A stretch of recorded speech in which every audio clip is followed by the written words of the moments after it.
তো আমরা ফাইনালি এখন আছি হচ্ছে অহলদার একটা দারুণ হোমস্টেতে, যেটা চারদিকের ভিউটা বেশ কিছুটা এরকম। মানে তোমরা বুঝতে পারছো, তোমরা যদি এখানে সাথে ঘুরতেও না যাও, তোমার এখানে থাকলে মোটামুটি 2-3 দিন ইজিলি কাটিয়ে দিতে পারবা। আমরা আছি হচ্ছে শিটংয়ের অহলধারার এই হোমস্টেটা, নামটা হচ্ছে মান্দারিন হোমস্টে, যেটা আসতে গেলে ইজিলি তোমরা যখন আসতে পারবো তোমার সেবক দিয়ে আসতে পারবা। বাট সেবকের রাস্তায় তো ল্যান্ডস্লাইড হয়েছে, সেই কারণে আমরা কার্শিয়াঙায় উঠেছি। কার্শিয়াঙায় উঠে তারপর আমরা নিয়েছি হচ্ছে কালীঝোড়া ফরেস্টের ভেতর দিয়ে। ওই রাস্তাটা মানে এক্সট্রিম রোড ছিল, রাত্রেবেলা আমরা ক্রস করেছি পুরো রোডটা।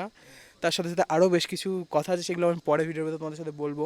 তো আপাতত ওখানে আমাদের বাইকগুলো সব পার্ক আছে, ওদিকে আসাদদার বাইক, আমার বাইক, সাদিকুলের বাইক অ্যান্ড সুমিতদার বাইক।